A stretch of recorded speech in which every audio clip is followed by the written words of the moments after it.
defined and Desiter based on DSCFT. I'll then talk about entangled entropies with toy ghost CFTs, and then and ghost spins here, and then I'll talk about entangled ghost spins. Okay, so can you zoom in the camera to onto the slides?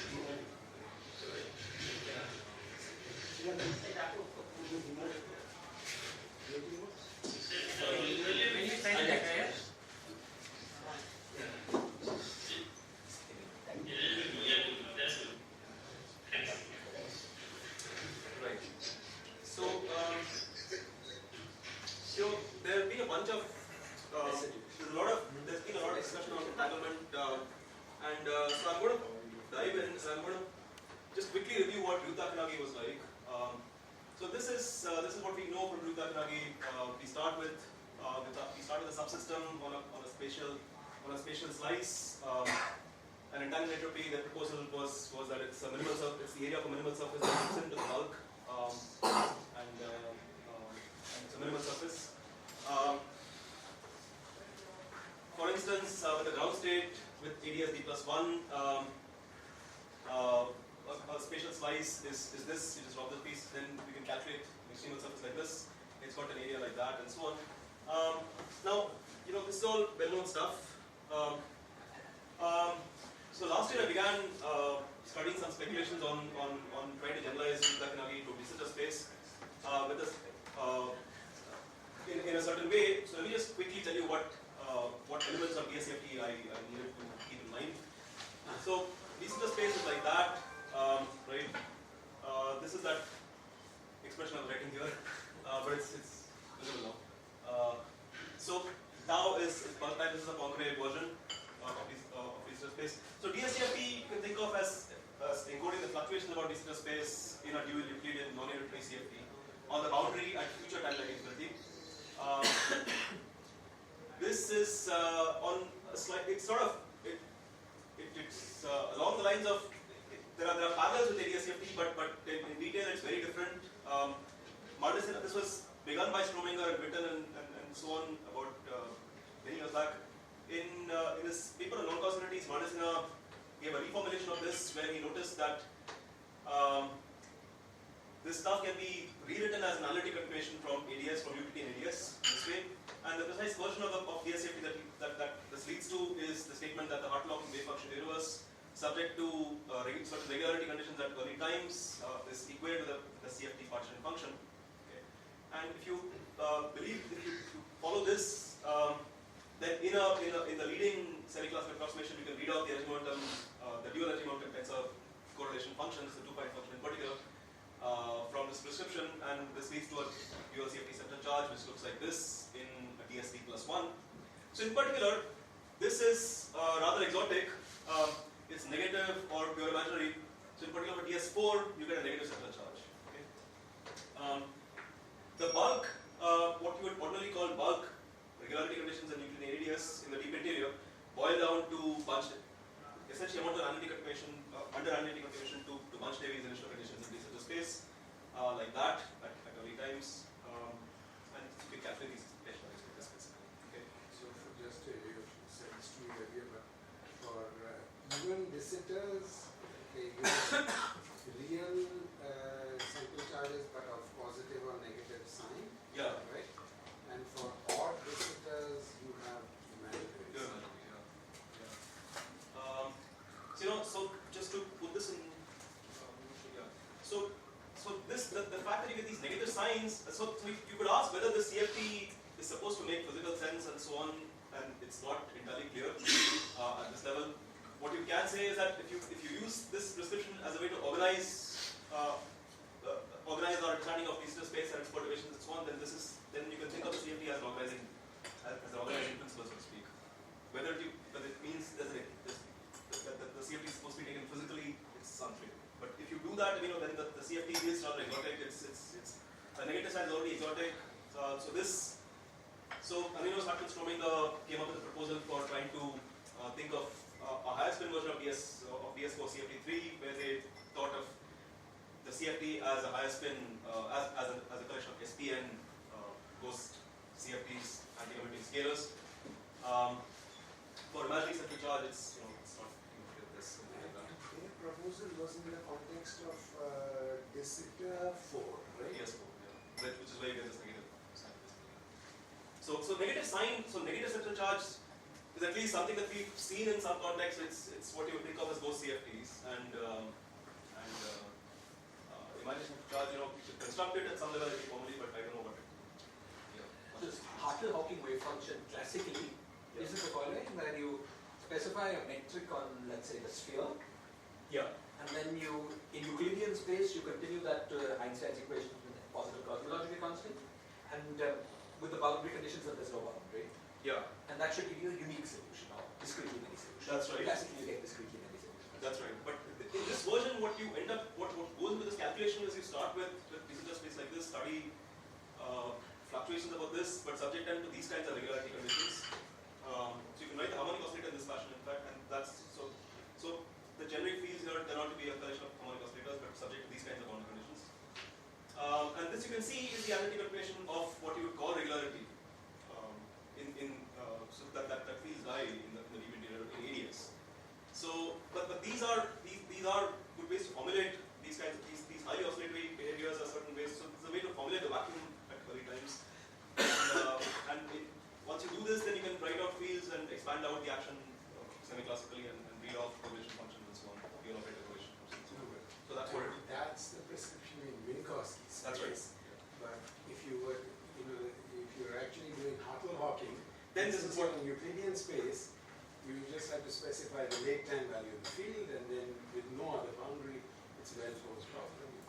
It's like del square phi equals 0 specified by the boundary. Yeah, Phi. exactly. And that does amount in Minkowski space. basically. Usual Bunch-Davis vacuum. And just for basic education, I mean, is there a second saddle point, second exponentially damped saddle point for the round scale, for instance? Is that a unique known saddle point? Are there many saddle points? That's a good question. I don't think there's another side. Are there constant, there probably are constant curvature metrics. So I think if you specify the boundary as a, let's say, as a 3-sphere for de Sitter Yes. score, Yes. You're saying nothing. is there? I'm just wondering if there's Hawking page type things. Yeah. Yeah, but with just a round ball, I think I don't think there's You think anything. not? I think there's something. I don't know if there's a proof. I don't know. Yeah. But yeah, I don't know if there's a proof, and I don't know if you can. Positive curvature metrics are more constrained, right? Isn't it? I don't know. That's a good question. But So it's almost certainly suppressed. Sure. I mean,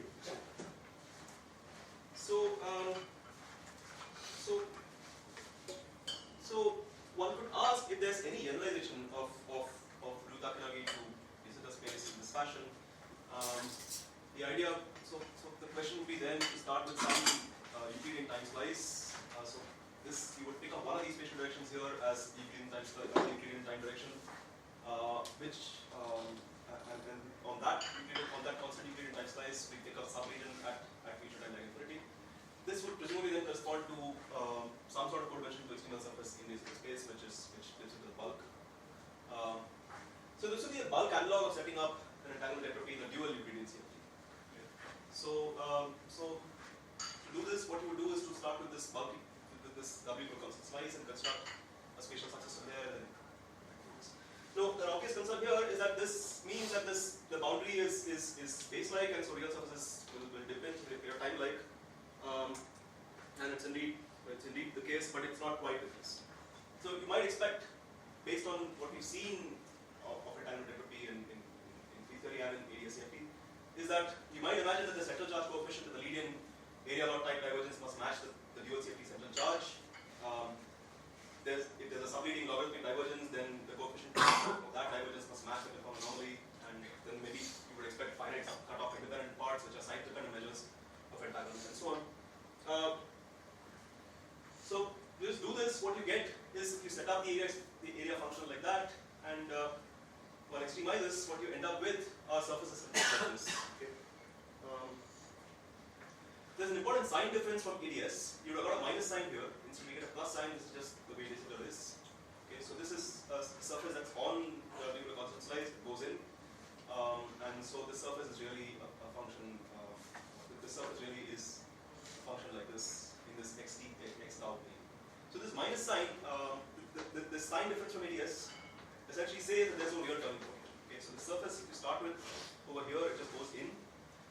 cut it off and you can make a closed extremal surface like that.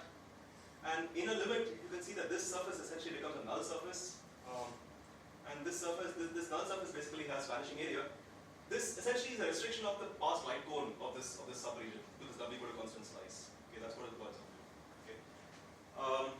Now, Wait, so you're saying that if you just take the Ryu-Takanagi surface in area and analytically continue it, no, that will that's not become what complex. That's what. Yeah, that's what I'm going to do. That- That would give you something complex, and that is in fact interesting, and that's in fact what ends up matching with the expectations I said earlier, with these expectations.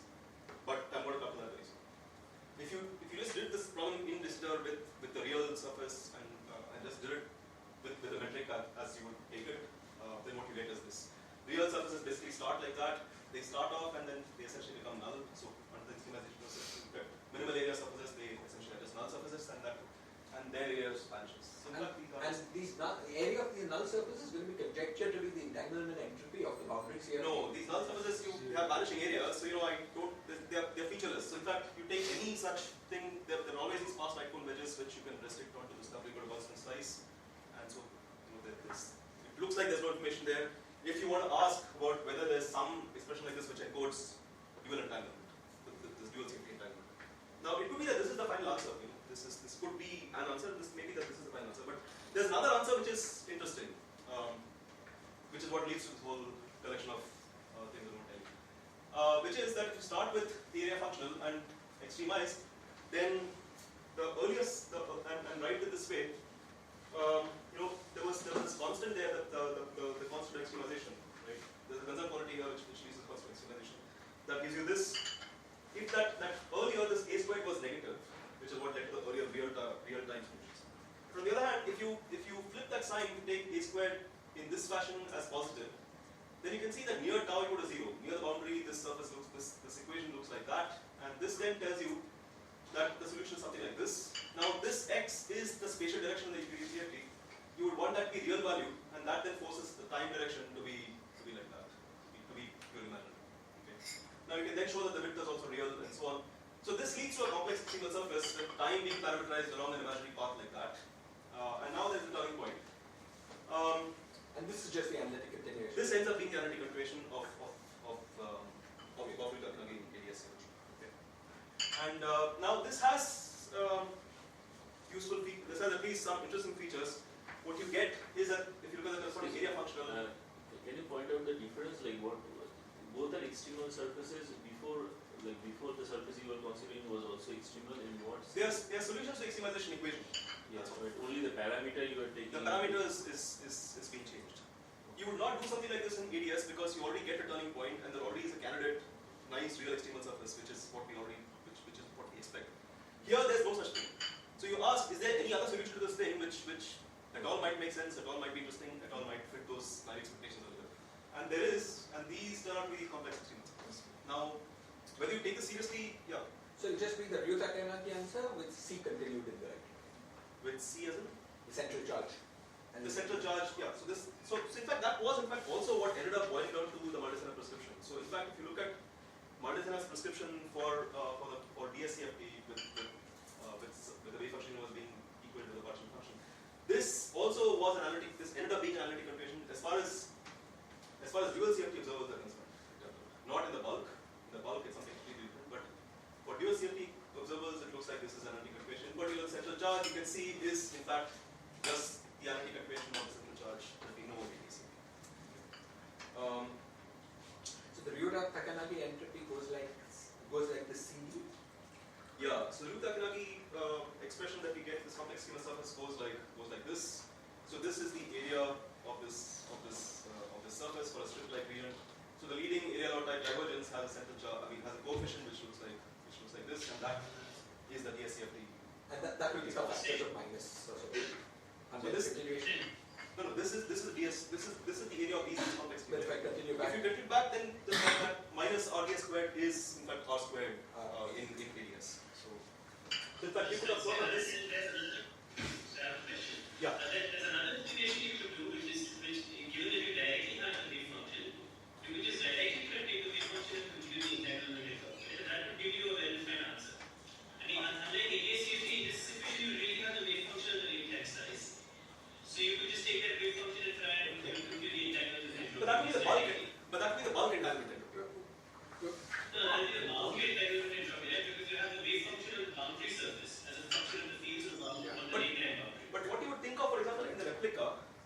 is you would formulate the replica in terms of the partition function of the CFT. But that CFT, right? That said, This is a partition function in the original CFT, but like the description is I thought that this gives you a wave function in the CFT. So you really have the wave function of the universe. Yeah, So you consider the wave function of the universe, but you just space out one it will be the entanglement. Can I make a comment? yeah. Sorry. But I think, Surat, I completely agree with you that given the wave function, you can do the replica trick just directly in the bulk. And I'm really sorry to, I know you're not doing that, but just to say, actually something that I've been doing with my students where you do exactly this calculation with Ashish and Vishal, and you can ask an entanglement question in the bulk, namely, what's the entanglement of half of the 3 sphere with the rest of the half? In de Sitter 4, the spatial slices are 3 spheres. So that's a kind of natural question. And the answer you get is the de Sitter entropy. And so it's a very beautiful answer, and it comes out of the replica trick. And there are various interesting subtleties about the replica trick, but since the wave, as you emphasize, since the wave function is well defined, the problem is well posed.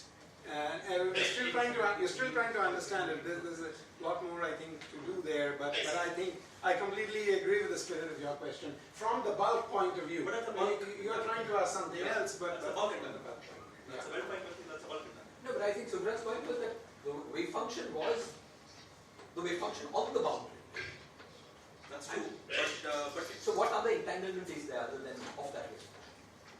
no, there is this object. So if you were to do the replica, for example, so in ADS what you have is Z CFT is Z string, right? So Z bulk is Z boundaries, the partition function Z. And if you construct if you want to think of this thing in terms of replica, then the entanglement you could either do the replica in terms of the Z CFT or the Z bulk, and they're the same. Here that's not the same. You know, the dictionary is red equal to psi. Now in the bulk you would start with the wave function universe and you start with the wave function and then construct reducency matrix with psi star psi and in the bulk. I'll just paraphrase this for Subrat, and you tell me if this is right. Subrat, I think what he's saying is that there is an auxiliary CFT that helps you compute the wave function of the universe. Yes. And what he's going to do is to give you the entanglement entropy of surfaces of that auxiliary CFT. But that's the original CFT and ADS CFT, right? The auxiliary That's the original CFT and ADS CFT, but from the point of view of de Sitter, it's different from the wave function because it's just some quantity whose partition function gives you the wave function. And then you can compute the entanglement entropies of that CFT.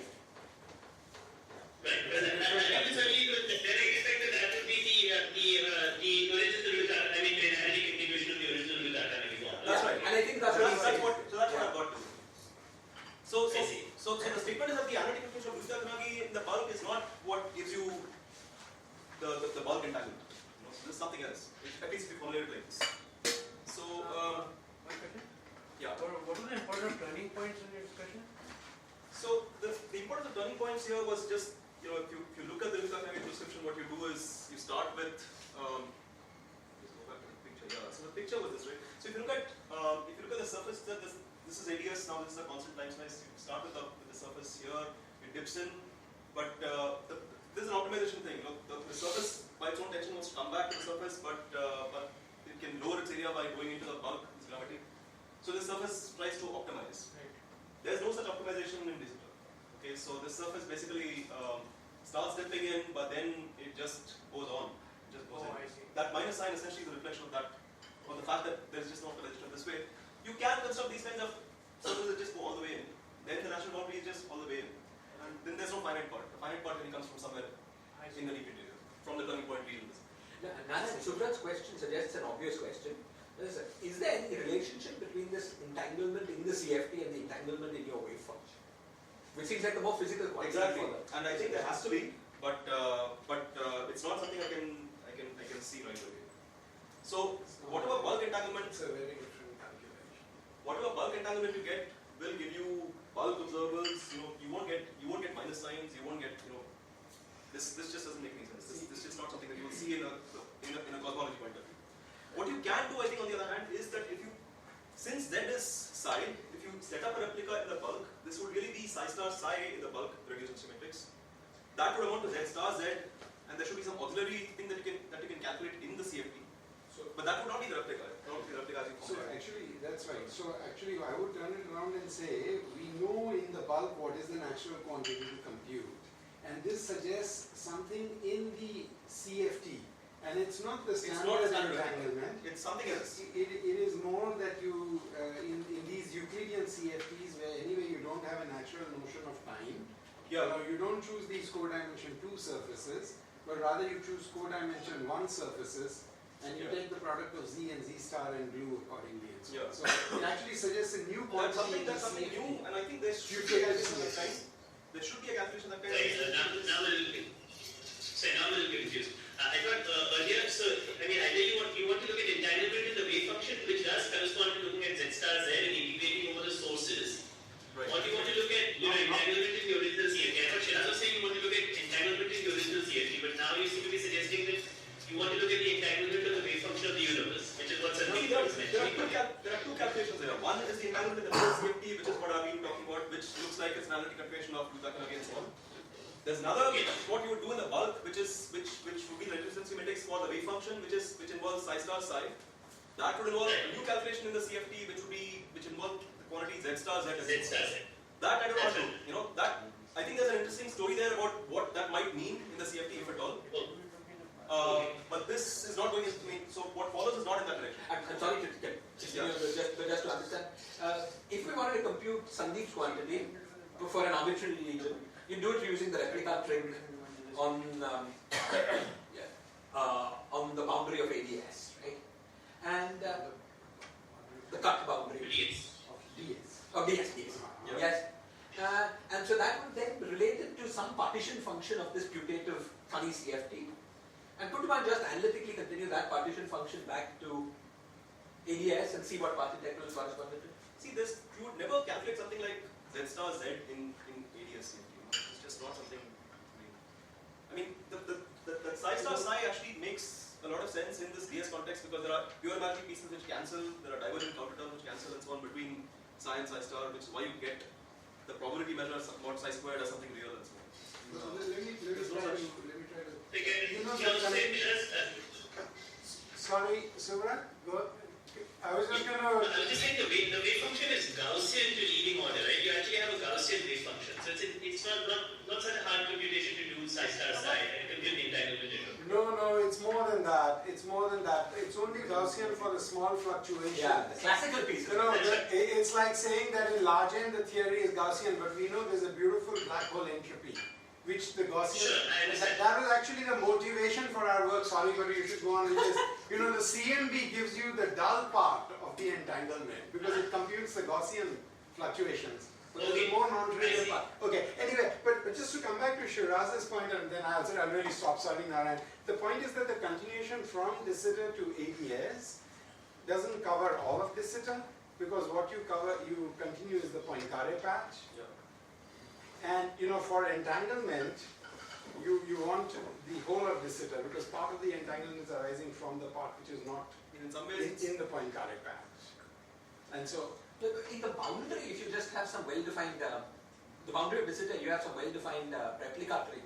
Doesn't that correspond then to some well-defined partition function?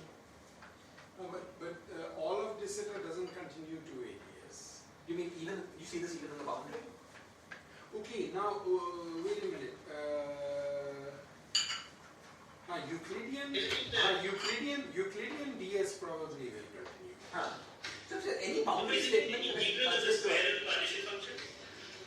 Well, Euclidean. So Shiraz, isn't what you're asking the integral of the square of the partition function of the boundary over some sources? You take mod of Zj squared and integrate out over half the sources, dj. I was thinking of actually just doing the trace by the replica trick starting from the wave function. That's what he's saying. That's what he's saying. Yeah. So isn't that mod of Zj squared with some, ejx, where you integrate only over part of the j's? Now I need a log somewhere, right? So I would have to do this replica kind of stuff. Yeah, you do it on the replicated n-fold manifold. I think you could do it. I think for the exactly at the moment of time symmetry, if that's what, you can ask more general questions. But exactly at that moment of time symmetry, if you wanted the entanglement, you can probably continue to ADS. And then that will correspond to some partition function computation in ADS. Yes. And then we can use the usual rules of ADS CFT to figure out what that is. Right? Right. That's it. Yeah. I mean, hopefully we can do Mandelstam and Likovic on that. No, That's not no. clear. Right. But that's not It's a different calculation. Maybe it's It's to a figure different out what it is. And then relate it to some quantity in the CFT. I mean, Yeah, it admits some Yeah. some interpretation. okay, sorry, that's Go ahead. Sorry. We're not talking about the bulk now, so Yeah. go ahead. So,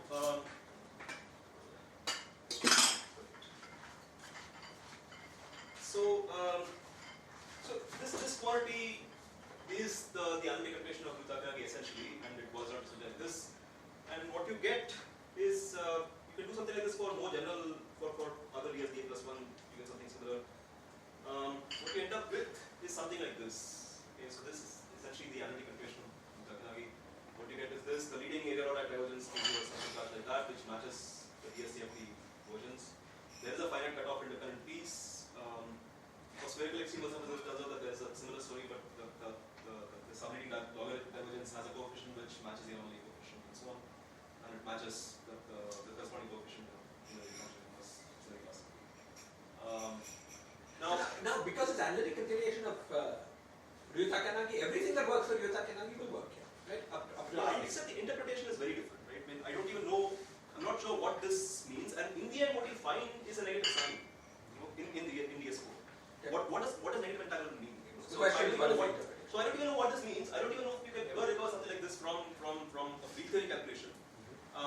There have to be some, you know, these have to be negative norm states. You know, there has to be something that's going on here which is just not what you would do in conventional field theory. Now, independent of the bulk questions, which are all I think very interesting, and I think I want to go back there.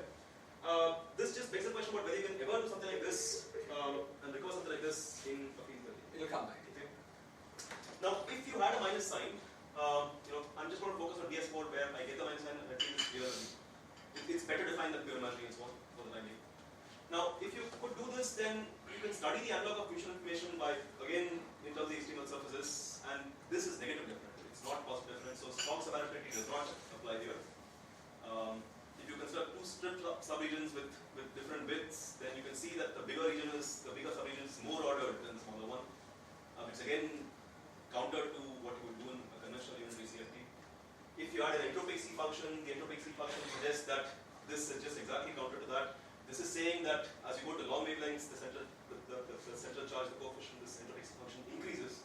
So there are new degrees of freedom that are integrated in, which is sort of what has always been suspected in DSCFT, in the sense that if you, so this condition is like scale radius duality in DSCFT, and it's saying that as you go to longer widths, you go deeper into the past and so on. So this minus sign really, I think, you know, If we were in 1 plus 1 dimensions, Yeah. we had a negative central charge CFT, yeah, we would get a negative, you got a negative sign. we'd get a negative entropy for, entanglement entropy for the state, Yeah. right? Yeah, so that's the usual Carney. Oh, Yeah. maybe, sorry, maybe it would. Would it? So I that's what had I'm that gonna- question. That's Would what that? Would that's it? what I'm going to do. So you know, just to explore this, whether you can ever get something like this minus sign in a CFT, in a field theory calculation, what you would ask is if you could do something like this in toy CFTs, in toy model CFTs where there are negatives, where there's a negative central charge. So in fact, so as a toy model, one could imagine studying two-dimensional ghost CFTs, which we know have negative central charge. Think of them as toy models for studying entanglement through a replica, for example. And the replica calculation goes something like this. Now, the stress tensor transforms under the component transformation like that. This is the Schwarzian derivative. And if you think of subsystem A as a single interval between, say, this, then under this conformal transformation, the replica W space goes to a Z plane. And then on the Z plane, we impose regularity conditions for the stress tensor, which then means that the Z plane maps to the SL2Z invariant vacuum. Okay? And then this expression then means that the expectation value of the informative tensor in the replica space is just given by the Schwarzian. So if then C is like, so which you can then interpret as a new partition function of the stress tensor subject to this kind of boundary conditions. So these boundary conditions are then interpreted as Fisk operators at U and V, which is where the replica is sort of being imposed. And then if C is negative, then this suggests that the entanglement is negative. Okay, so So this is roughly what the replica calculation sort of looks like. Now, to do this, there are many things which actually go in. Yeah. Aren't you assuming that is there some assumption that that the identity operator is the That's what I mean. So the Z plane really maps the SL2 the invariant vacuum. So the identity operator is what you think of as mapping the SL2 vacuum. And the typical, so anyway, so I'm going to tell you all. Yeah. So there are at least two sharp questions here. One about what the SL2 vacuum is and what this condition really means in terms of what the vacuum of the ghost system is. The other is how do you even define this in terms of in these ghost systems which typically have zero modes. Okay, so what does this really mean? So I'm going to tell you all this in some detail now. Now, this is going to, I hope these slides don't distract. I've put in all the expressions here, but I just didn't have time. But I'm going to just talk you through this. So let's just look at this BC system, which we know from the Virchey string theory. But what I'm going to need here is not the C equal to -26 ghost system, but something else, which is where this question can be formulated clearly. But just to review, this is the BC system. I'm just writing the one half of the holomorphic parts, and the weights, the formal weights of the B and C ghosts are like these. And so the OPs are like that. The stress tests are like this. The central charge then boils down to this expression, where Q is what I'm calling the background charge. Now this background charge will become very clear very soon, and it's important in what follows. It's conventional to take the down state as the ghost ground state, but as you can now see from the mode expansions, there's a shift in the moding, and so what you would ordinarily call the SL2 invariant vacuum is this expression where the element tensor is regular and the fields are regular and so on. But this is not the same as the ghost ground state. Okay, so in general, these are not the same. In general, in fact, the SL2 vacuum looks like an excited state above the ghost ground state for lambda not equal to 1. Okay. But now there's a difference here, which is when lambda is 1, and that's when something new happens, and I'm going to tell you that very soon. But another important ingredient is that there's a UN charge symmetry here. One is the free Fermi value. One is so, when they have half and half. So Q equal to half, Q equal to 0 is the free fermion. Sorry. That's just 2 C equal to half fermions. Yes. Free fermions. That's when lambda is half. Half, right. Okay. And that's when you can split this thing symmetrically into two. Yeah. So that is unitary. That's unitary, and that's completely different beast. Yeah. Okay. It's just So one continues to be non. one is non-unitary, very much, but it has all the features that I want in some ways. At least to ask this question about this negative dynamic. C has dimension 0. C has dimension 0. Interesting. So the usual thing is lambda equal to what we use in the Virchey string is lambda equal to 2. So there's 2 minus 1 CFT, and that has background. So that has C equal to -20. If you just put this on, that's C equal to -26. But if lambda is 1, you get something else. I'm going to tell you later. But another important ingredient, which is this UN charge symmetry, which is just the usual thing. Right? This leads to a ghost current. There's a bunch of things you can work out about the ghost numbers and so on. In the end, what it amounts to is that you can see that you can calculate the OPs here of the stress tensor and this ghost current and so on. And what you end up with is an expression like this for the algebra for the LMs and JNs. And all this means that Jn dagger is minus Jn for n not 0. But for n equal to 0, you get something else. Okay, you get this. You can use these expressions here, these two expressions, and massage and see that in fact J0 dagger is in fact minus J0 plus 2. So there's a charge asymmetry. So what this means is that the system has some background charge, and if you consider operators like this, for example, with have J0 values like this, J0 values like this, then a typical correlation function like this satisfies something like this by just massaging this and so on. So this tells you that this correlation function is non-vanishing only if P is minus Q prime minus Q minus capital Q. And so in particular, what this says is that the correct normalization for states is like this. Okay, this is the object that's What is capital Q? Capital Q was what I call the background charge, Which is what in terms of lambda? which is this in terms of lambda, 1 minus. So for so it's just something that crops up. Yeah. So it's minus 3 at lambda equals 2. That's right. So that's corresponds to the 3 zero modes that we know from the Virchey string and so on. Yeah. But that background charge really corresponds to the number of sort of. And you're working on the sphere. I'm working on the plane, which is a sphere. But I mean, it would be different on a torus. that's right. Yeah. Of course. So, Another way of saying this is that del dot j would be q times r. Q by 2 times r. Something like that. Yeah. It involves. Yeah. So that in fact is related to the number of remotes and the anomaly. Exactly. So in fact, it's the asymmetry between. Yeah. So this is the way you would normalize the norms of states or the inner products of states. So in particular, this encodes this charge asymmetry. Now, Are we already at some special value of lambda? no. So far, everything was general. All Sure. these expressions were general, and q was just 1 minus 2 lambda. Sorry, what is little q is the coarse number? So I'm just considering generic states where I want to construct correlation functions. So these little q's are just the J0 values of that state. I'm just naming state by ghost number basically, just because it's connected to that. And then you can see that this capital Q plays a role in it. But is there at a generic lambda, if there's a q, is there also a minus q? No, so this asymmetry works in one way.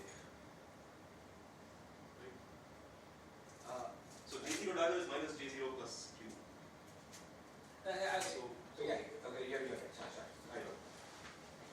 No, I suppose what I'm asking is the following: that capital Q in general is not an integer. Capital Q in general is not a Q. Take a general lambda, yeah, it's not an integer. But little q is always an integer. Little q is. It's just the number of b's and c's, right? This q, yeah, it's not a B. Yeah, of course, yeah, sure. Yeah. So then how is that equation only makes sense as special value Yeah, so capital Q? I think these expressions really only make sense for integer capital Q. So that's at least where I'm writing about this things. So that's good enough for everything I'm doing. But yeah,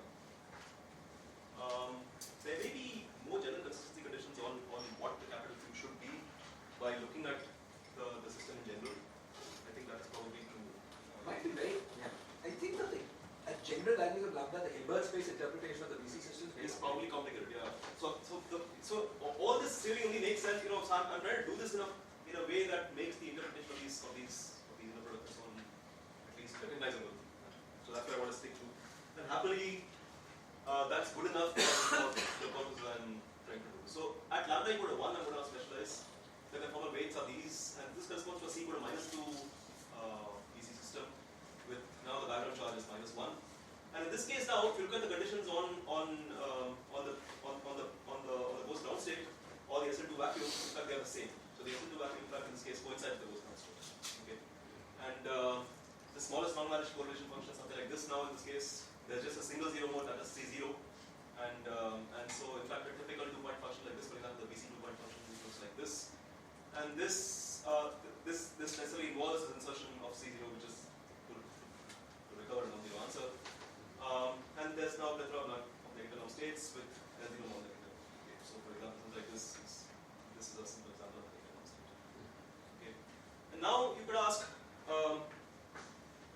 Now we go back to revisit the replica calculation, and now, so just to remind you, so we started off with seeing the conformal transformation relates the algebra contents like that.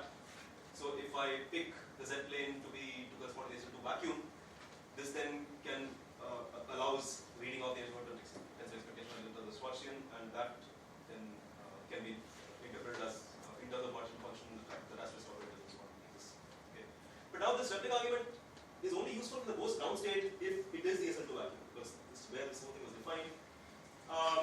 For C equal to -2, in fact, this is true, and so in fact now this replica argument, at least this part of the replica argument seems to go through. Now another statement is that another factoid is that the regularity condition here is vacuous unless the background charge is incorporated. So in other words, we really need this to be a non-trivial condition of regularity. Otherwise, this is just trivially zero due to zero. Okay. So this regularity condition should really be reinterpreted in this fashion. Okay, at least what you would. Now it looks like the replica formulation formally applies, and then C editor gives you a negative angle. Okay, but so you can go through this, and I'm going to do that very soon. It would be interesting to understand, so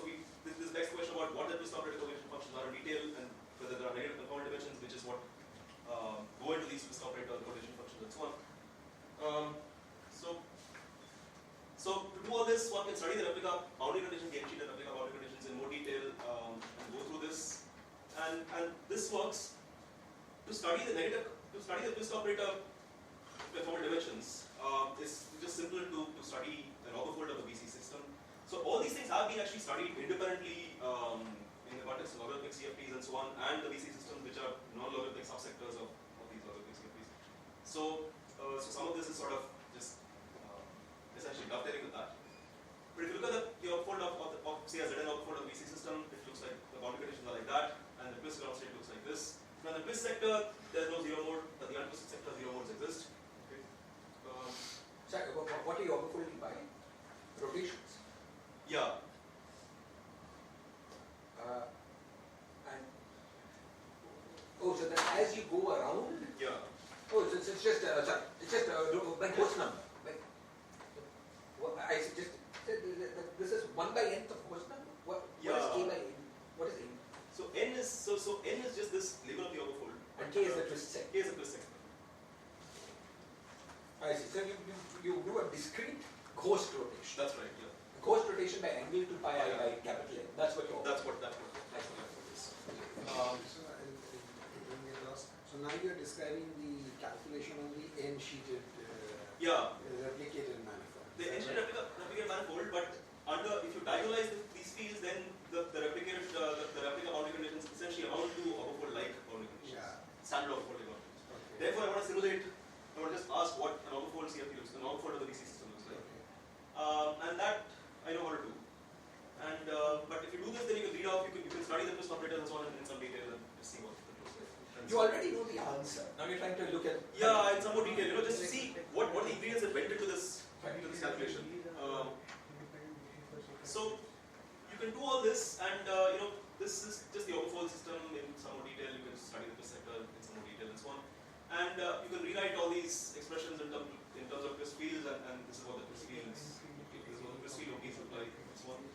So for every twist field like this, there's an anti-twist field which looks like this. Now for the anti-twist fields, the OPs have k by n replaced by 1 as k by n. This leads to correlation functions. So a correlation function like this is really explicitly written like that, and regularizing the Newton tensor, you can read out what the conformal dimensions are. Now you can see that the conformal dimensions of this twist vacuum of the twist state is really this, and this is negative. This is a negative sign that comes up. And this really came from the fact that the correlation function should really look like the short distance correlation function in the BC system anyway, if you're far away from singularity, as these two approach each other. So as Z goes to W, you require that the correlation function looks like the usual correlation function. Then it has to have the right twist, the right monotonies around the twist, as Z and W circle. That's where you get this. Okay. The U1 charge can again be looked at the same point way and so on, and you can recover all this.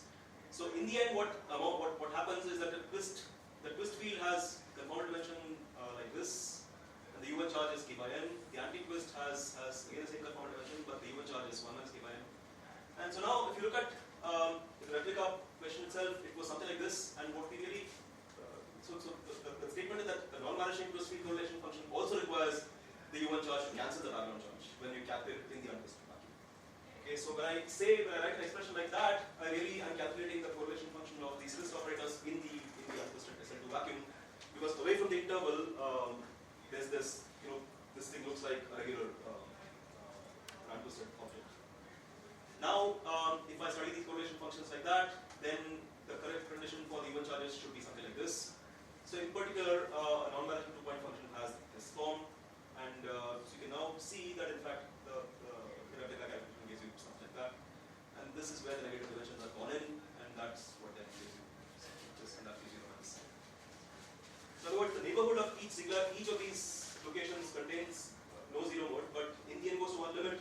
The fact that these background charges have to all add up correctly means that there is still an unpaired C field that's left over in this correlation function, which is why you recover a smooth limit as it goes to 1 with the zero modes reappear. The fact that the conformal dimension is negative means that the long distance divergence in this sigma correlation function is there, and so so this is not, there's no short distance singularity, there's a long distance singularity. And so this suggests that maybe the replica theory has some instability, vanishes in the enclosed environment. Okay. So this was just sort of recovering some of the nuts and bolts of this of the replica calculation that goes into recovering this minus sign. So it looks like at least the replica formulated in the standard way recovers this minus sign. Okay. There's a bunch of things here, but I'm not going to go into that. So, there's something I find a little confusing about the replica. There's a bunch of technical issues with the OCFTs. There's this additional rule of the replica calculation. I want to really understand what am I tracing over. What negative norm states am I tracing over to get the minus sign. Okay. And so what I would like ideally to is to find some quantum mechanical toy system of some ghost-like system which has negative norm states, and then study the reduced symmetries by just tracing out states. So you could think of you can cook up something like a ghost called a ghost, which I'm calling a ghost spin, which is just a two-state spin variable with an indefinite norm. So the usual spin variable is this. It's got positive norm. It's got these overlaps, 1 and these 0. So this tells you that a state like that has positive norm. If I think of a ghost spin and define it like this, I don't want these type overlaps, I want this type overlap. This is like the VC system in some ways. So if you take a generic state like that, then it has a non-positive norm in general, it's an indefinite norm. In particular, for example, a state like that has negative norm. Okay. So you can now normalize and write states in this fashion. Just change bases to manifest the positive and negative norm basis states, and then this looks like that. Now, one can study the system and just study the reduced matrix and just see what exactly is happening in terms of finding this minus sign. And so, if you look at a 2 ghost spin system and trace over 1 ghost spin, you can just study what the reduced matrix is for the remaining ghost spin, then calculate one dimensional entropy and ask what do you get. Okay. And there are, this is a new calculation, it's not the replica, it would be the analog, at least what I would like to lead up to is a regulated version of the replica.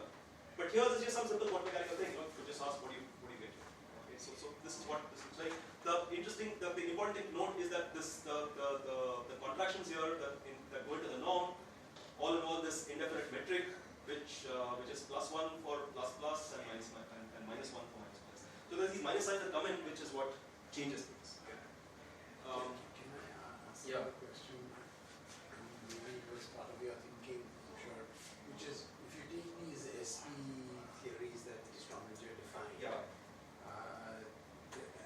I think you told me this, but anyway, there are quantum mechanical versions of those theories which are like your ghost spin systems. Where so ghost spins you get some Grassmann, but the wrong. So those are like this, So this is what the SPN theory looked like. This is a 2-dimensional version of the 3-dimensional SPN theory that he was studying. But really an SP2 version of the SP2 2-dimensional version of the SPN 3-dimensional version of the SPN. Now the 2-dimensional version looks like just like the usual scalar, but it's an anti-commuting scalar with C equal to -2 turns out.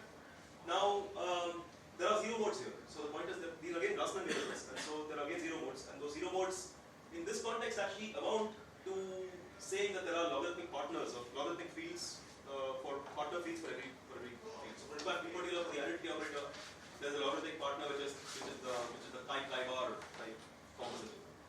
Now that again changes the nature of the system in some levels. The PC system had no such logarithmic complications. Now you can go through the same motions that have done that, and you again get for a single interval you again get just a power law type behavior. But for multiple intervals there are more questions about how you would formulate this. You would expect that there are subleading logarithms that might arise in the replica calculation and so on. And so the single interval stuff I've seen up, but I was just wondering whether there's some quantum mechanics reduction here, which is that's what the ghost spins are. That's what they are. Okay. But in the end, I mean, they're the same as the quantum mechanical reductions of these states, of the fact of these states. So these states were defined. So I'm just trying to look at the simplest subsector of this. It's just that sector, right? It's just that subsector there. Okay. But I don't want all the other complications. I'm just trying to. Okay. So I just invented it. So I think it should be possible to just abstract this and just literally do that. But that's what I've essentially done in terms of these ghost spins. Just the 0 mode part. Even in the zero mode part, I'm sort of abstract. I mean, I'm just cutting down to a simple quantum mechanical model where there's no time dynamics also. It's just a simple quantum mechanical. It's just a 2-state variable which has no other information. But you could now ask for states like this, what's the entanglement pattern? So for a 2O spin system, you can just do all this explicitly. You take a typical, you take the generic such 2O spin state. It looks like this. The norm looks like that. And so the minus signs wherever there's one minus sign here. The reduced density matrix looks like this. It turns out. From this, now you can just calculate polynomial entropy. And for simplicity, let's just consider a simple example of this. You consider a subfamily with diagonal density matrix. A subfamily looks like that. Where this is true.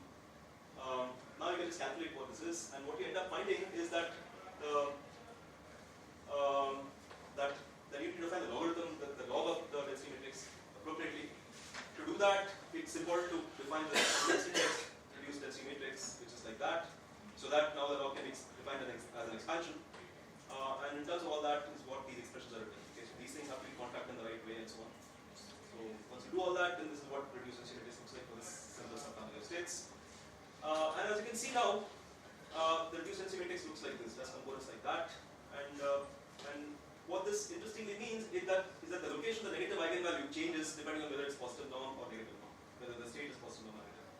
So in particular, if the state is positive norm, then you get the usual entanglement story, the polynomial entropy is the usual polynomial entropy, and you get a positive norm state. State that you're tracing over, or the state that's left? The state that's the state was a composite. It's an entangled state of this kind, right? So I'm tracing over one of the motions. So ask what the remaining object looks like. So you're saying that you get one thing if the state is positive norm, the other thing in the state. Which state? So the overall the state to begin, the entangled state to begin. The start. Okay. The began. So the overall state, it's something that could be positive norm or negative norm. You can normalize it correctly. You can always normalize a positive norm state as +1 or and a negative norm state as -1. Right. And now the overall state has positive norm, then it looks like the polynomial entropy is the usual polynomial entropy that you get. It's positive, definite, and so on. If it's negative norm, what you get is that you get these minus signs here, and what those minus signs actually mean is that the real part ends up being negative, and then there's a constant imaginary piece. Because of the log. Because of the So, if you take a positive norm state, will it follow subality, non-subality, and so on? It looks like.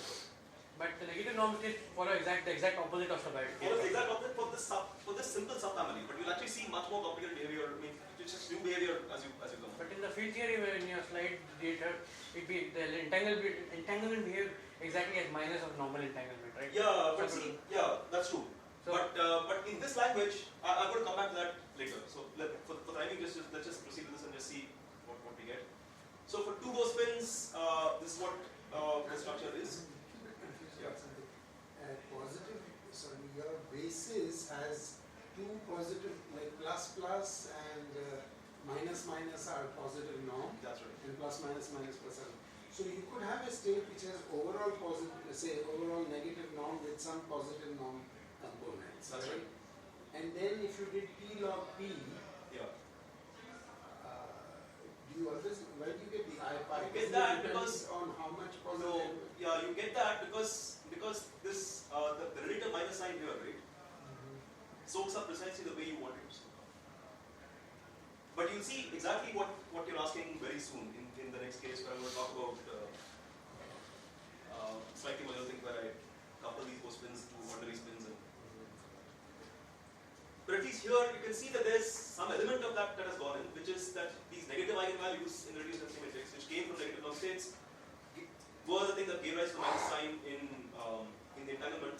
But then there's also an imaginary part. Okay, so now this begs the question about what happens when I take out there was the imaginary part. This one I'm going to come to that later. I don't have an answer yet. Okay, but now if I want to consider entangled spins and Go spins, right? So the first question is, if the sectors are disentangled, what do you think? Then you should at least know something that we know. And so just to put this in concrete terms, the spin metric is defined with a positive definite metric. The Go spins are what I just said. A disentangled spin and Go spin system means that we have product states. Okay, so the total the total state is the spin part tensored with the Go spin part. So the norm is this, and so where the spin part of the norm is that, and the Go spin part of the norm is that. And the spin part is just the usual ordinary spin thing, so that is positive. The reduced density matrix by tracing over all the Go spins. So the statements I want to start with some system of spins and Go spins. I trace over all the Go spins, and I'm left with some residual system with only spin variables, that better be well defined for positive norm states. Okay? So, is that true? That's the question. So, if they are disentangled, then you can do this. You can write them as product states and you get this. And you can see that you can normalize things like that for positive and negative norm. If you do this, then the reduced density matrix is automatically normalized for the remaining spins. And now this means that there's an overall sign, which is where the overall norm of the state went in. And so this tells you that if you're talking about positive norm states, then this is positive definite. The eigenvalues can be written like that, and then this is the usual entanglement that we know. It's positive definite by construction. But for negative norm states, there's an overall minus sign, and so the eigenvalues can be written as just minus lambda I, where this was lambda I. This then tells you that this overall minus sign gives you a minus sign in the real part and a constant value. This is where this is. So for disentangled, for spins and no spins, this recovers what one expects, at least for positive norm states.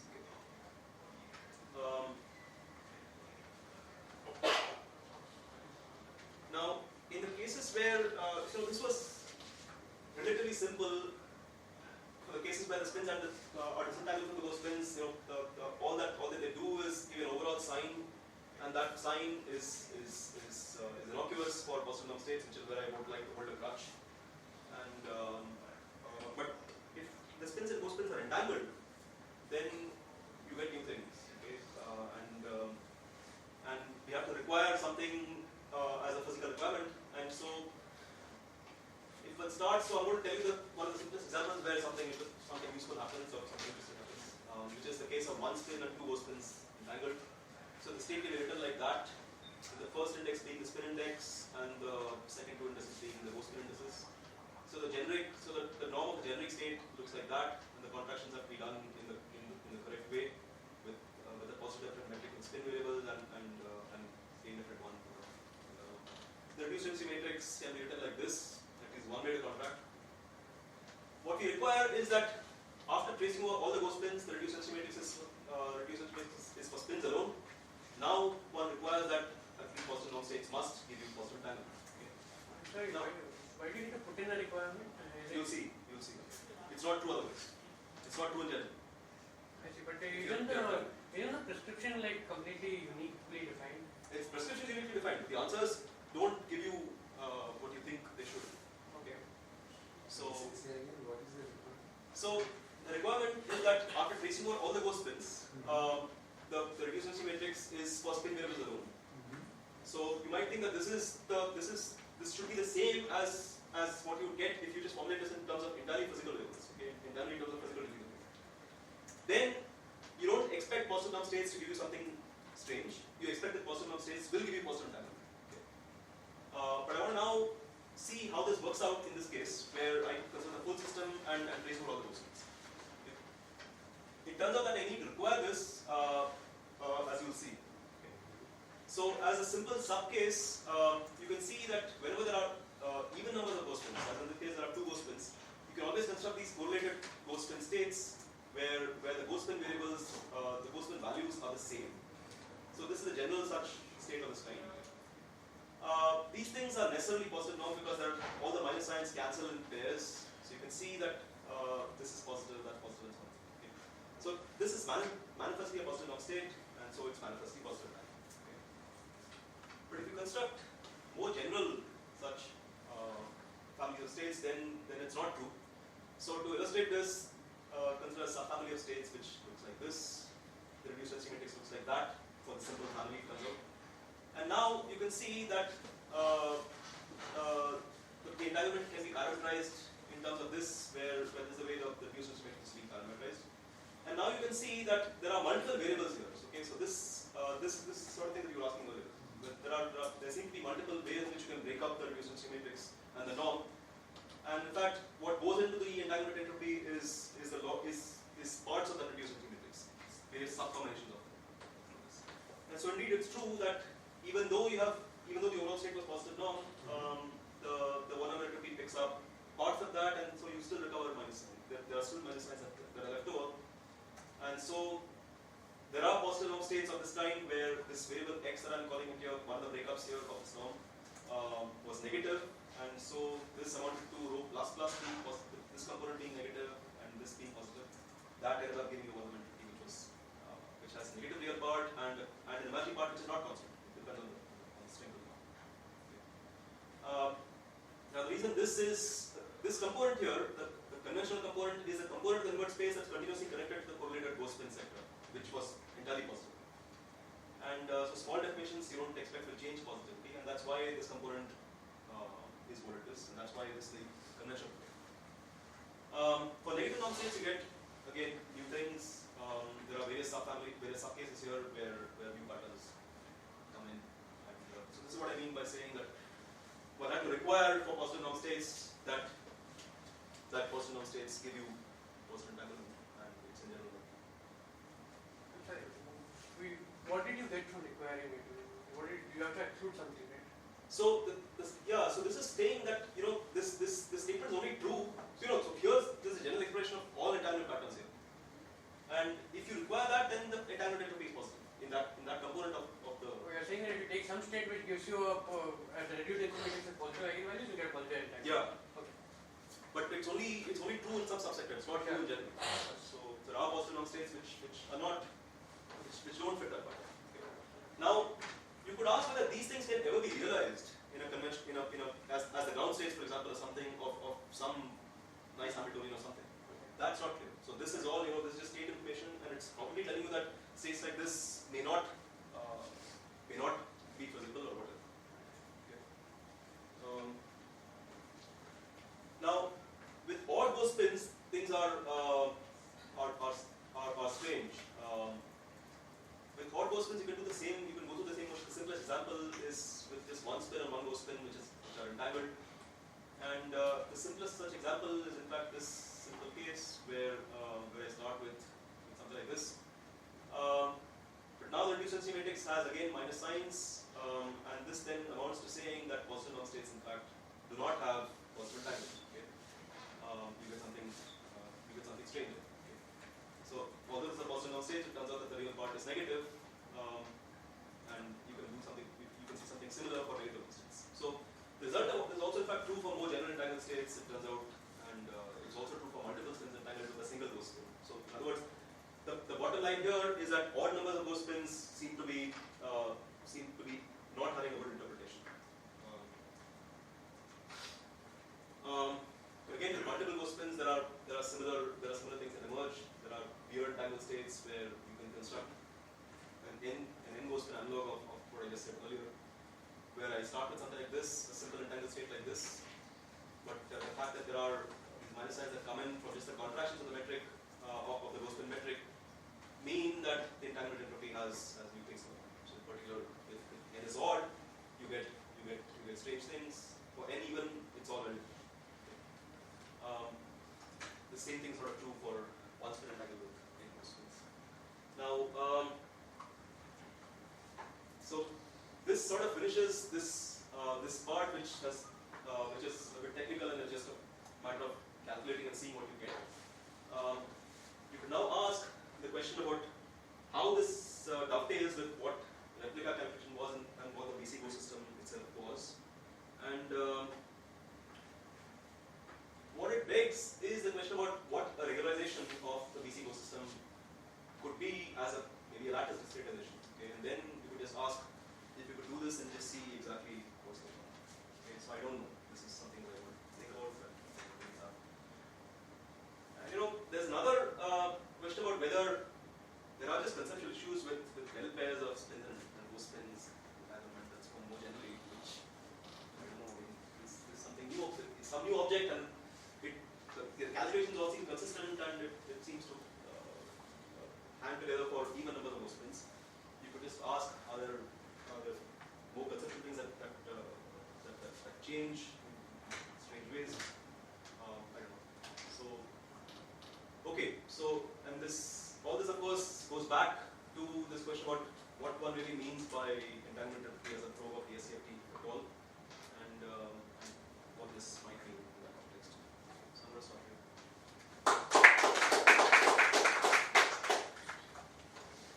ICTS questions?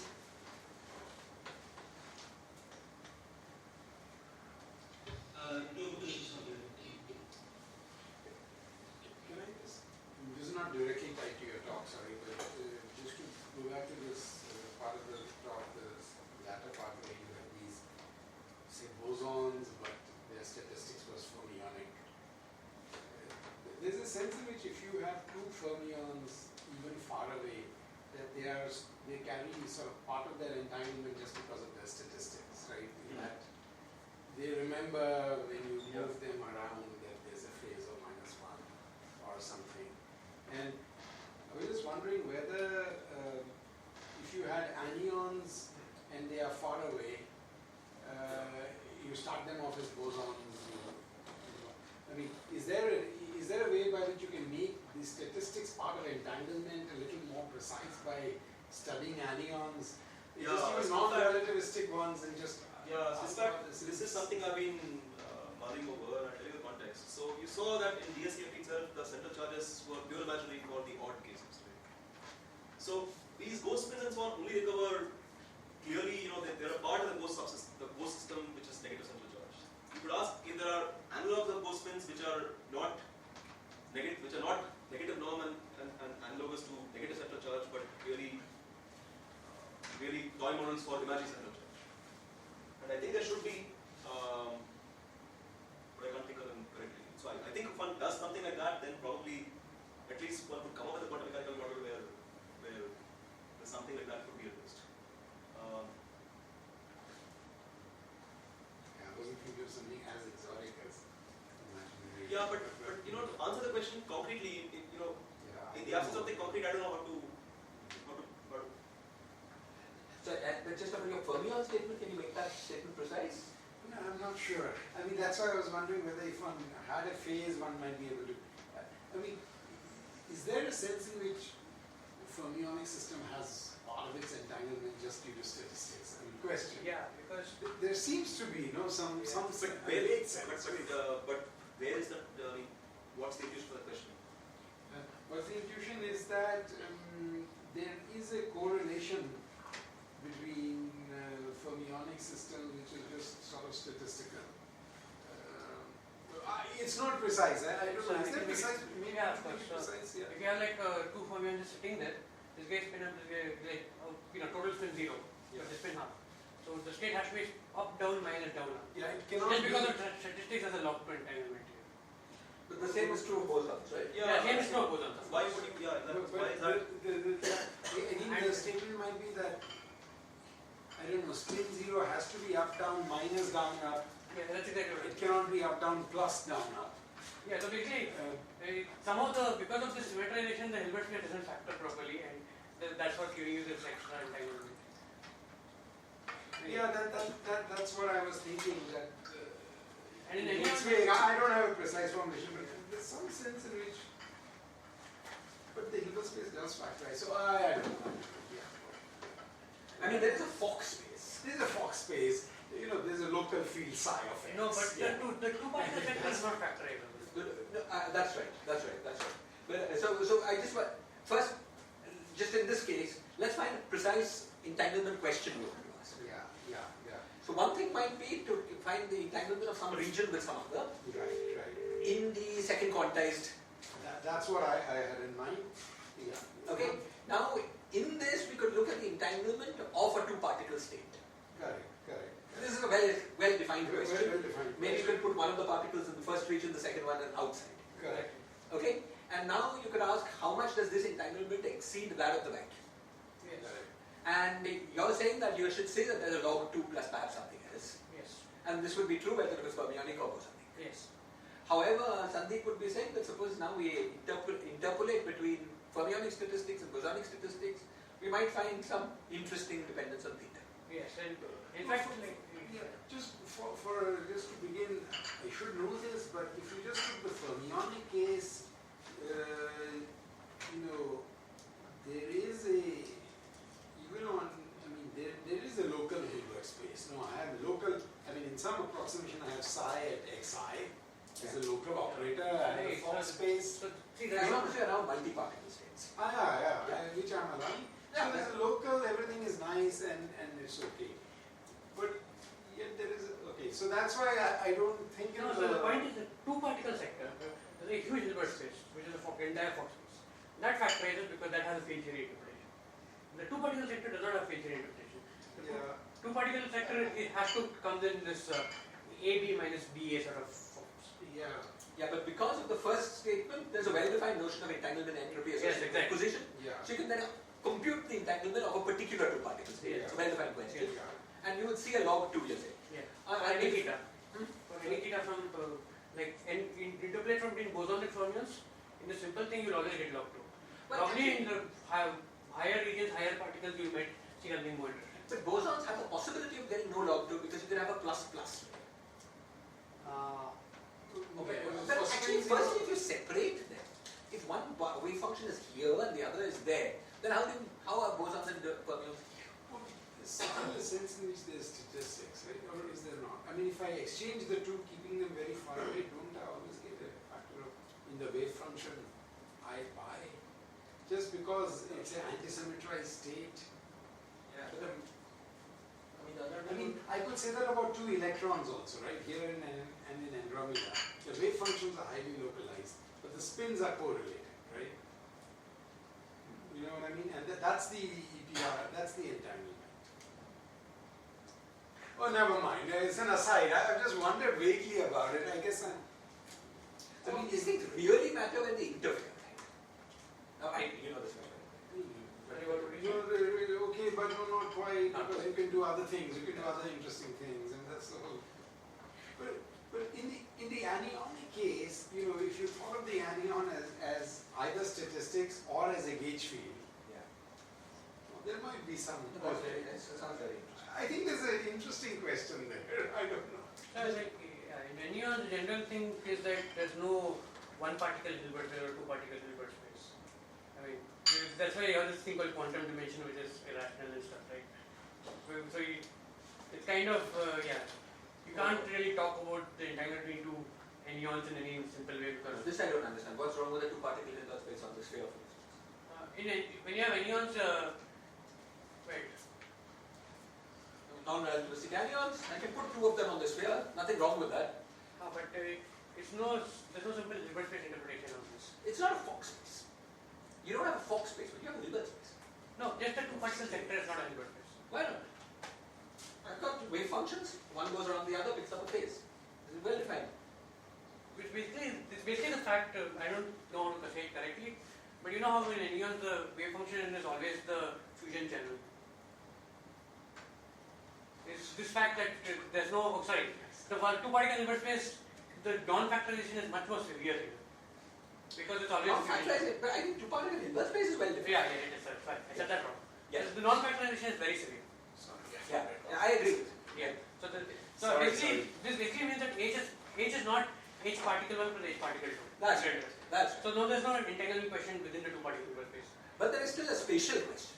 There is still a spatial question. I don't know, are all anyon theories like Chern-Simons theories or something? Yeah. All of them. I don't know about all, but at least many of them. So at least there you can ask. Chern-Simons theories make sense. Right? Yeah. Yeah. I think, like in the anion theories, David Tong was telling us about, we call them non-abelian anions. In the end, they just turned out to be SU2 Chern-Simons. Yeah, because he started off with, he picked his states nicely that way, right? Right. I don't know of any example of things that we should call anions that are not Chern-Simons.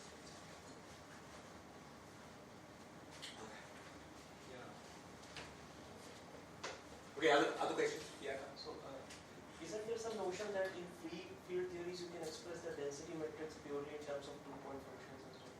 Yeah, but So, yeah. for example, in the bosonic and fermionic, the two-point function center perhaps through this some part of the statistics is getting captured. I'm not sure I understand.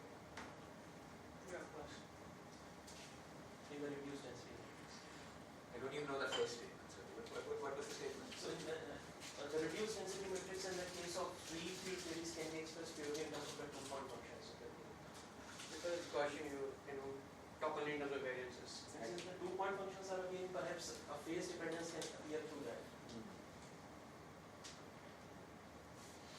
Okay. I'm not sure how it will be related to No, I mean, it will be somewhere there because that's the final answer.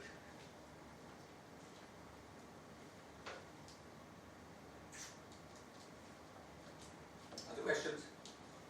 Now, just one more general question. Now, is there a physical situation in which, but I'm aware of many physical situations in which negative norm Hilbert spaces appear, but just as an auxiliary technical device. That's right. And in the end, you always restrict to some subsect of the Hilbert space, Yeah. which is positive norm.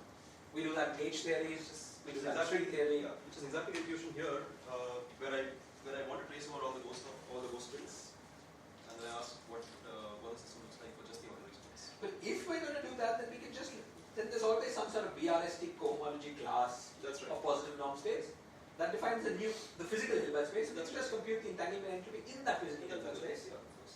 And we don't need any of this negative norm, of course, right? So this would be just a way to to do all this would be the analog of what you might call the covariant formulation or whatever, and as a fuller system before you look at. But the physical interpretation of things that have some component with negative norm, they never appears to be one. Yeah, they don't. But here the statement that seems to be happening is that if you look at the bigger system, then the positive norm states also seem to be requiring an interpretation in the sense that the calculation has to fall in place for that part at least. That's the only thing that I'm requiring as. But in the BRST cohomology classes, then it's just the usual thing. That every state is positive norm. We never know. I mean, Yeah. that is the usual story. Yeah, of course. So then, what if I just from the beginning restrict to BRST cohomology classes? Then I don't need any of this negative Then norm. I don't think you need any of this. But yeah, so this is the point. Is it in the case that BRT cohomology classes are in your language disentangled? Yeah, so the disentangled case is what you would expect at least in all the in all the cases where there's a clear interpretation, like in a flat space string, for example. I would expect that. What do you mean? It's a cohomology class. It's not a state. Sure, but So all states fall is into there always a disentangled representative? all But states there fall is always a disentangled representative. So you would say that. all states fall in that disentangled. Now let's just check whether that's true in the string version. You know, there are these disentangled representatives. It's not quite. Oh, is it completely true? Okay, maybe it's true. It's true. No, I don't think it's so true. You see, there is. See, the cohomology. There's a one-to-one map between states of Lightcone quantization Yeah. and states of the BRST cohomology class. Yeah. States of Lightcone quantization are sort of purely pure, like this disentangled kind Yeah. of thing, right? Lightcone and backend. But that one-to-one map is not. It's not like there's a representative within Lightcone quantization. But like what doesn't even see any of these ghosts, for instance. No, let me say it more clearly. Yeah. We've got these 28 oscillators. Yeah. Okay, we've got 24 positive norm ones, 2 negative norm oscillators, 2 negative norm BCs. Okay, now there's a one-to-one map between cohomology classes of this system and states in pure Lightcone quantization. This is the no person. That's right. Okay, also the norms. Oh, maybe this. The norms of states are, one-to-one map between. This map respects norms, but it's not true that there is a representative of cohomology classes that lies in Lightcone quantization. It's a more complicated statement. Okay, so if Lightcone quantization, if the Lightcone state, namely oscillators in the 24 directions times vacuum, is the analog of your disentangled stuff. Yeah. I don't know. That is. But no, why is the Lightcone thing analog with disentangled? I don't know. Disentangled stuff should be like, literally some state of all 26 oscillators into some state of the board. Some state of the 24 times some state of. No, the 26 No, is 24 with the negative norm states in the matter part and the negative norm states in the ghost system. So in fact, the even number system, the even number of ghost pins and so on is in some ways like the analog of the fact that there is a negative norm part which comes from the longitudinal modes, for example, and there's another ghost subset that you need to cancel that. It's the ghost system. No, That's why sort of this thing. what Ronak was saying was it's true that there's a BRST representative that is ghost times matter. But as far as I know this, I don't know of any BRST representative that is purely positive norm times purely negative. Because matter includes negative. Okay. It's more like the matter part is the physical part times all the negative norm stuff. So you're saying that it's more like the plus minus example you had. Yeah. That like the ghost and the matter are correlated in such a way Yeah, that they're always correlated. positive. So They're kind of it's always more like positive. the correlated parts of this thing. It's not really quite. There's this thing, right? What's it called? Loga, do you remember what it's called? DDF operator or something. The map from the light code to the Yeah. BRST classes. That gives you exactly the nature of the correlation. Okay, so it gives you some particular kind of correlation, which you could test whether it lies in your class. It's an operator, but not a unitary. Yeah. It's like an upper triangular operator. Right. Okay. But in normal gauge theories, we know it has to work. So normal gauge theories, the physical states do have. Even in string theory, you just have to restrict to the BRST cohomology classes, No. and that works. No, this correspondence that when you put the ghost in its nicely positive entanglement state, we don't have to work in normal gauge theories because in normal gauge theories, physical states do have positive entanglement. Physical states always are positive. Yeah. Just because they correspond to BRST cohomology classes, and within BRST cohomology classes, the norm is positive definite. So just redefine your Hilbert space, the Hilbert space of BRST cohomology classes, and everything works fine. Rewrite all that as just the physical subsectors. Yeah. That's all that. But Narayan was interested in some more general states. No, so the question is, if you look at the physical subsector there, that better have positive entanglement, that better be positive and positive entanglement, which leads to all the restrictions in it. That's what went into that physical requirement that I was modeling. And as if you look at the full theory, then all of those other things are there, and you ask what the rules give you. So in the end, what you'd expect is that things only work within BRST cohomology classes. I think so. So maybe that's what you're leading towards. That's what I'm leading towards in some ways, but Maybe that's what your constructions will give you. That once you can find a BRST there must be a better operator way to formulate this whole. Yeah, exactly. and find the null Yeah. state of that, then it'll work. But Yeah, exactly. maybe it will only work when you can do this. That will be quite nice. Yeah, but I'm not yet sure how to formulate that. That's exactly what I'm sort of. I think there has to be some version of that of the BRC operator in some ways. Yeah. Which Clearly, it will Yeah. work when you have a BRST. Yeah, exactly. And you may want to find, may want to show that that's the only way. That's the only way to do it, exactly. But that, yeah, that's exactly what I'm sort of thinking. Okay. Okay, thanks. Any other questions? Thanks. Hey, look, are we talking to